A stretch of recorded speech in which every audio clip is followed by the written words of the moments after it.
12 में नगर परिषद की कार्रवाई, बरड़िया बस्ती से हटाया अतिक्रमण। 2 जेसीबी, डंपर और ट्रैक्टर ट्रॉली से चलाया अतिक्रमण।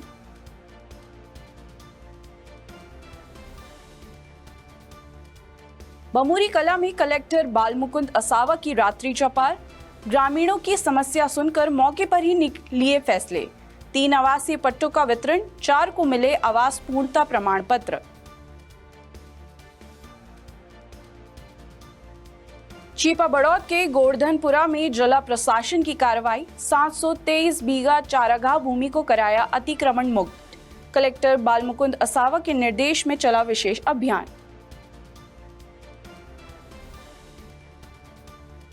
खिंवसर के डोडापोस्त तस्कर भोपाल राम बिश्नोई पर बड़ा एक्शन, करोड़ों रुपए की अवैध संपत्ति पर पुलिस का कानूनी शिकंजा, तस्करी के कमाई से बनी बेनामी संपत्तियों का नेटवर्क उजागर।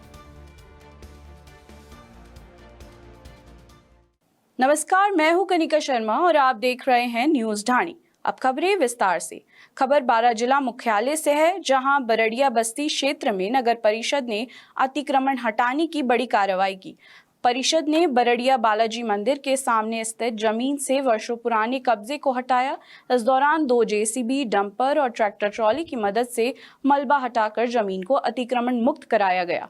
नगर परिषद की टीम और स्थानीय लोगों के बीच तीखी नोकझोंक हुई, जिससे कुछ समय के लिए माहौल तनावपूर्ण हो गया। मौके पर नेता प्रतिपक्ष दिलीप शाखियावाल और नगर परिषद के अधिकारियों के बीच भी गहमागहमी देखने को मिली। फिलहाल प्रशासन पूरे मामले की जांच में जुटा है और क्षेत्र में शांति बनाए रखने के लिए आवश्यक सुरक्षा व्यवस्था की गई है।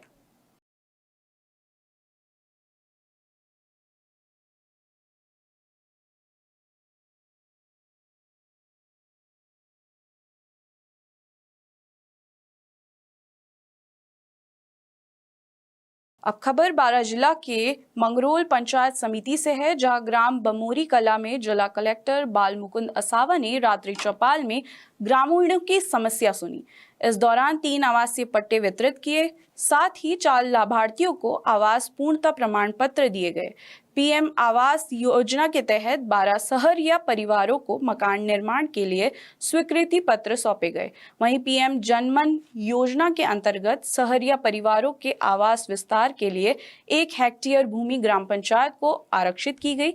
चौपाल में रास्ता निर्माण, नाली सफाई, सड़क संपर्क, पेयजल और चिकित्सा सुविधाओं के मुद्दे प्रमुखता से उठे, जिस पर कलेक्टर ने संबंधित विभागों को त्वरित कार्रवाई के निर्देश दिए। ग्रामीणों ने सीएचई भवन के चयनित स्थल पर आपत्ति भी दर्ज कराई, जिस पर नियमानुसार जांच के निर्देश दिए गए।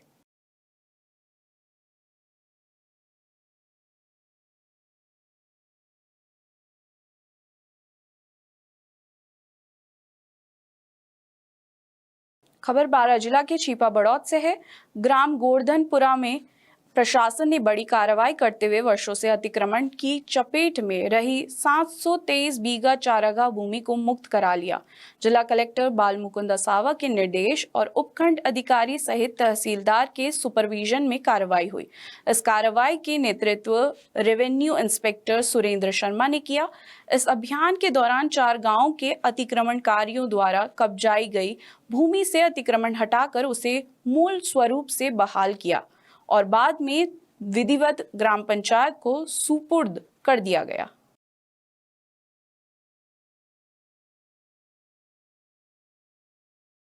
बारां जिला के समरानिया से खबर है। क्षेत्र में वन विभाग का अतिक्रमण के खिलाफ कार्रवाई जारी है।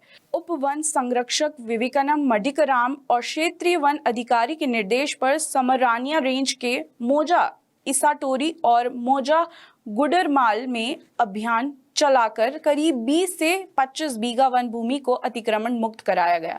वन विभाग ने स्पष्ट किया है कि वन भूमि पर अवैध कब्जों के खिलाफ कार्रवाई आगे भी जारी रहेगी। इस दौरान समरानिया नाका प्रभारी विनोद सहरिया, वन रक्षक सुनील कुमार ढाका, वन रक्षक सीमा सहरिया सहित विभागीय स्टाफ मौजूद रहा। लगातार हो रही कार्रवाई से वन भूमि पर कब्जा करने वालों में हड़कंप मचा हुआ है।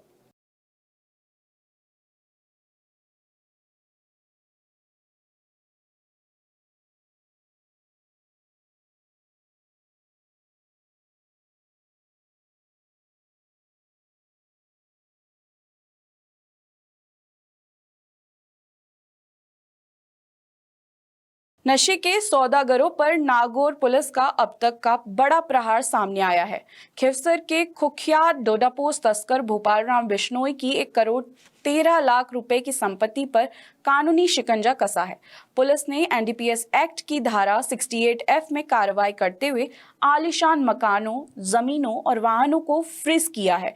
पुलिस ने बताया कि तस्करी की कमाई से खड़ी की गई बेनामी संपत्तियों का पूरा नेटवर्क जांच में उजागर हुआ। दिल्ली की सक्षम प्राधिकारी ने भी पुलिस की कार्रवाई को मंजूरी दे दी है।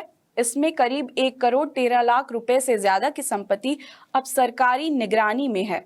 इसमें तस्करी के आरोपी भोपाल राम के खिलाफ 15 आपराधिक मामले दर्ज हैं और वह फिलहाल न्यायिक अभिरक्षा में है। इस कार्रवाई में नागौर पुलिस ने कहा कि नशे का कारोबार करने वालों की काली कमाई अब सुरक्षित नहीं रहेगी।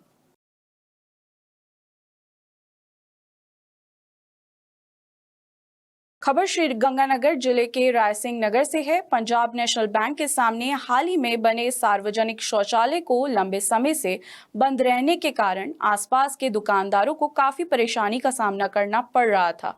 इस समस्या को लेकर समाचार प्रमुखता से प्रकाशित किए जाने के बाद अब इसका असर दिखाई दिया। नगर पालिका प्रशासन ने शौचालय को सुचारू रूप से चालू करवा दिया है, जिससे क्षेत्र में दुकानदारों और आम लोगों को राहत मिली है। दुकानदारों का कहना है कि आसपास लघु शंका के लिए कोई अन्य व्यवस्था नहीं थी, जिसके कारण उन्हें दिक्कत होती थी। शौचालय सुचारू होने पर दुकानदारों ने नगर पालिका प्रशासन का धन्यवाद व्यक्त किया है।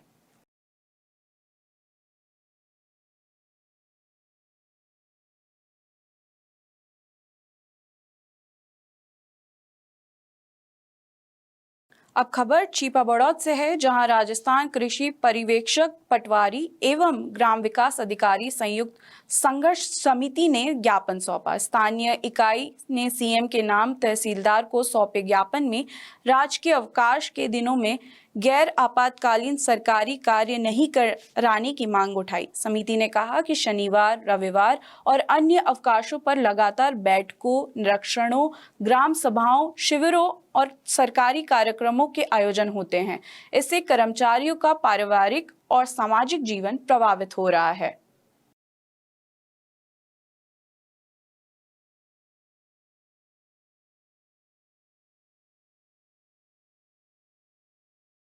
खबर कोटपुतली बहरोड जिले से है, जहां विराटनगर में थाना प्रभारी सोहनलाल के तबादले पर थाना परिसर में सम्मान और विदाई समारोह आयोजित हुआ।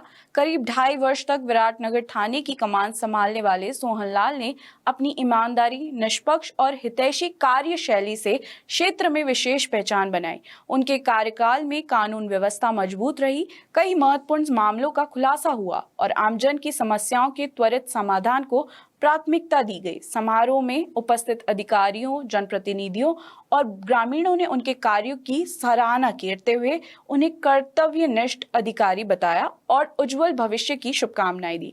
कार्यक्रम में उपखंड अधिकारी कपिल उपाध्याय, तहसीलदार लालाराम यादव, नायब तहसीलदार मेनका चौधरी सहित अन्य अधिकारी और ग्रामीण मौजूद रहे।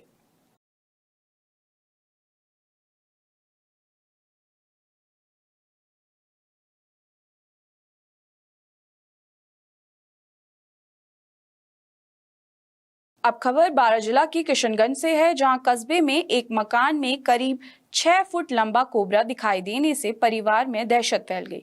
जानकारी अनुसार पवन नागर के घर की दीवार में कोबरा छिप कर बैठा था, जिसे देखकर परिजनों ने तुरंत सर्प मित्र जसवंत सिंह को सूचना दी। मौके पर पहुंचे जसवंत सिंह ने सावधानी पूर्वक रेस्क्यू कर कोबरे को सुरक्षित बाहर निकाला।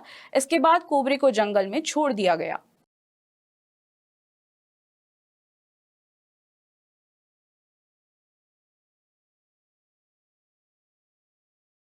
जयपुर के कॉन्स्टिट्यूशनल क्लब में विश्व पर्यावरण दिवस की पूर्व संध्या पर कार्यक्रम का आयोजन हुआ। यूनिसेफ फ्यूचर सोसाइटी की ओर से आयोजित मीडिया कार्यशाला में जलवायु परिवर्तन से राजस्थान में बढ़ते संकट, उनके समाधान पर चर्चा हुई। कार्यक्रम की शुरुआत में यूनिसेफ के राजस्थान प्रमुख ऋषभ हेमानी ने कहा कि जलवायु परिवर्तन अब भविष्य का नहीं बल्कि वर्तमान का विकासात्मक संकट बन चुका है। बढ़ती हीट वेव, जल संकट, अनियमित वर्षा और सूखे का सबसे अधिक असर बच्चों, महिलाओं और बुजुर्गों पर पड़ रहा है। यूनिसेफ के चीफ के.एल. राव ने कहा कि जलवायु परिवर्तन से जुड़ी चुनौतियों से निपटने में मीडिया की महत्वपूर्ण भूमिका है।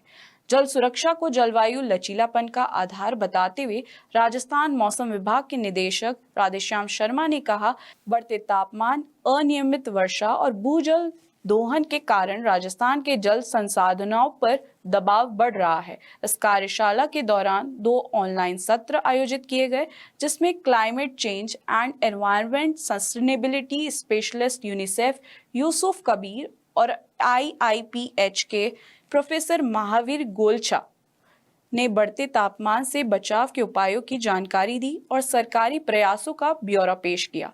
वहीं फ्यूचर सोसाइटी की सचिव डॉक्टर मीणा शर्मा ने बताया कि आने वाले वर्षों में जलवायु अनुकूल स्वास्थ्य सेवाओं, जल सुरक्षा, जलवायु स्मार्ट स्कूलों और युवाओं की भागीदारी को और मजबूत किया जाएगा, ताकि बदलते पर्यावरण परिदृश्य में बच्चों के जीवन, शिक्षा और भविष्य को सुरक्षित रखा जा सके। इस कार्यशाला में स्वास्थ्य, शिक्षा, जल सुरक्षा, पर्यावरण संरक्षण और युवाओं की भागीदारी को मजबूत बनाने पर जोर दिया गया। साथ ही जलवायु अनुकूल स्वास्थ्य सेवाओं, जल संरक्षण और यूथ फॉर क्लाइमेट एक्शन जैसे पहलुओं की जानकारी साझा की।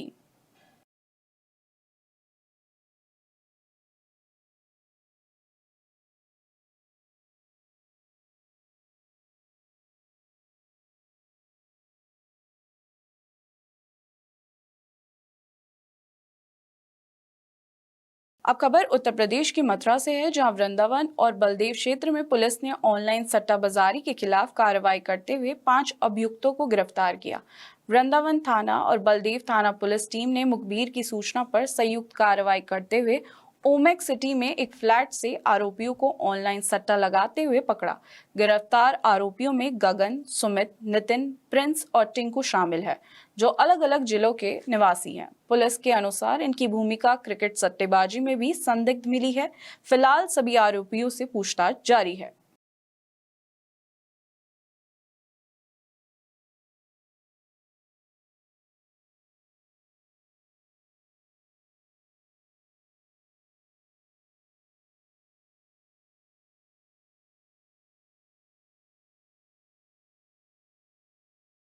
फिलहाल इस बुलेटिन में इतना ही। देखते रहिए न्यूज़ ढाणी। नमस्कार।